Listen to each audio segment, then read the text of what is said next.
It sounds like something out of a dystopian novel. A shadowy, villainous group wants to dismantle our government, ban abortions, restructure the Justice Department, eliminate the Department of Education, replace civil servants with loyalists, and that's just the beginning. Except this is not fiction. The shadowy villains are actually the right-wing think tank, the Heritage Foundation, and what I've outlined for you, and what I've been sounding the alarm for the past few months about, is Project 2025, the stated priorities for the first 180 days of a potential second Trump administration. The threat is very real. Earlier this morning, I spoke with Massachusetts Congresswoman Ayanna Pressley about this latest danger to democracy. Congresswoman, thank you so much for joining us this morning.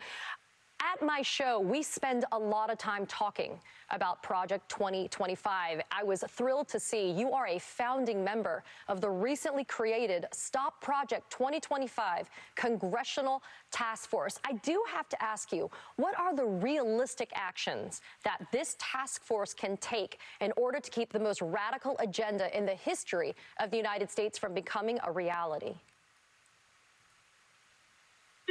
Yes, I'm pleased to be a founding member of this Stop Project 2025 task force. Well, the first thing we have to do is ensure that Donald Trump is not a reelected president of the United States of America. It's been my experience with extreme MAGA Republicans that they don't make threats, they make promises. I think sunlight is the best disinfectant, and this new task force to stop Project 2025 will be doing exactly that. We will bring the sunlight, the awareness, and educate people about this extreme far-right manifesto that will ostensibly, undo and dismantle the federal government as we know it, including things like eliminating the Department of Education, mass firings of civil servants by reinstating an executive action Schedule F, so that they would just be hiring ostensibly partisan Trump sycophants, bans on books, bans on abortion, eliminating Title I funding for K through 12 schools. It's just, it's wild and frightening. So it seems that you, though, have seen the writing on the wall for a long time about this erosion of individual rights. You've been a member of the Pro-Choice Caucus's Abortion Rights and Access Task Force and have been working on expanding mifepristone access for years. Do you see this week's Supreme Court decision, for example, as just a victory for now, especially as your Republican colleagues block legislation to protect birth control and IVF? Well, it's both and, Katie. As the Project 2025 far-right extreme manifesto lays out, Dobbs was just the beginning. And so, true enough, after that, we saw more dominoes fall. Then they went after birth control and contraceptives, then IVF. So when it comes to the Supreme Court's recent ruling on mifepristone, a ruling that was really a procedural one, it's both and. I've been managing my expectations given rulings on Dobbs and affirmative action, so I am surprised. I am also relieved. This is a tremendous victory for reproductive health care access. Mifepristone is safer than Tylenol. It is safe, legal, and effective, both in abortion care and miscarriage management. But I am bracing myself for future challenges because I know that they will stop at nothing to make real a nationwide ban on abortion, which is a nation of forced birth.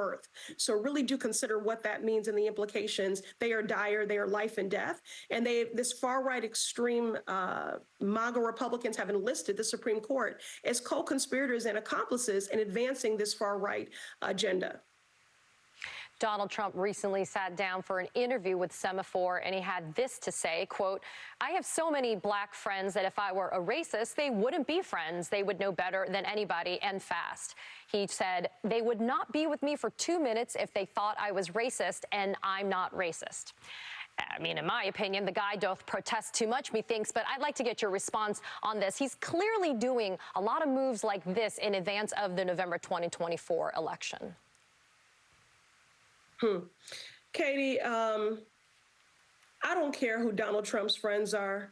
I care about what his rhetoric is and what his policies are and the harm that he's caused. And I care about his track record. The best predictor of the future is the past. This is someone who called for the death penalty for babies. Now the exonerated Central Park 5, who discriminated against Black tenants when he was a landlord, who, while an occupant of the Oval Office, exacted great policy harm and played a critical role in getting a Supreme Court bench that is far right, extreme, and imbalanced, that is daily has questionable ethics, which is exactly why we need an ethics reform. We need to expand the court to right-size this and to bring some balance and to restore integrity there. So there are too many instances whereby Donald Trump has caused great harm. Policy is my love language. I don't care who his friends are. Policy is my love language, and he has legislated great harm. And Project 2025, which is nothing but Trump sycophants, is a blueprint for much more of it. You know, Congresswoman, I want to stay on this Supreme Court topic for a second with you, because every Thursday now, as the term ends for this Supreme Court, we are waiting with bated breath to see how this 6-3 supermajority conservative SCOTUS rules.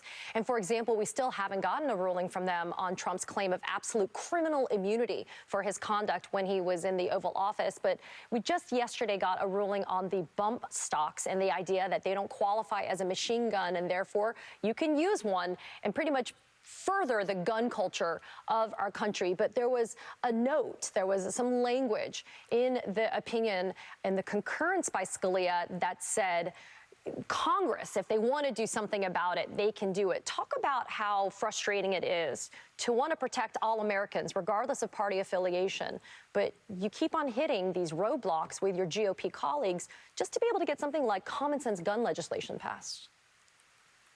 Well, it's incredibly frustrating. And I have to say, Katie, I think, for folks on the outside looking in, they're just sort of like, why can't everybody just get along and play nice in the sandbox and be the adults in the room? It is very difficult, Katie, to have an honest conversation with dishonest people. And our colleagues, many of them across the aisle, they are not interested in negotiating in good faith. There are so many issues that we could be advancing progress on, issues that are suburban, urban, and rural, issues of shared consequence and importance to our shared constituencies. But they would rather pursue baseless impeachment investigations and censure colleagues. The 118th Congress just has been chaos and dysfunction under this Republican majority. They have governed, and I'm using that term generously, with callousness and cruelty, and I think contempt for the American people. When you don't want to do things like ensure that hungry kids can be fed through SNAP benefits, I don't have any other choice but to believe that you want to legislate from a worldview and from an aim to legislate and exact harm. They are very disconnected from what are the daily struggles of everyday people. They are not centering the people. Again, it has just been nothing but chaos, callousness, and contempt. And that's why we have to do everything possible to defeat Donald Trump, to ensure that this Project 2025 manifesto is not made real. It is a frightening blueprint. And again, they always telegraph their punches. So I have every reason to believe that if Donald Trump is elected, that all of these things will happen. Eliminating the Department of Education, bans on books and bodies, again, a nationwide ban on abortion, mass firing of dedicated civil servants to instead replace them with Trump sycophants. And that is just one example. So I'm glad to be a founding member of this Project 2025 House Task Force so that we can shine a light on this frightening blueprint. Well, I want to say thank you, Congresswoman Ayanna Pressley, for joining me and for talking about that task force. And we're going to be watching all of you working tirelessly to defend democracy in D.C. Thank you for being here. Thank you.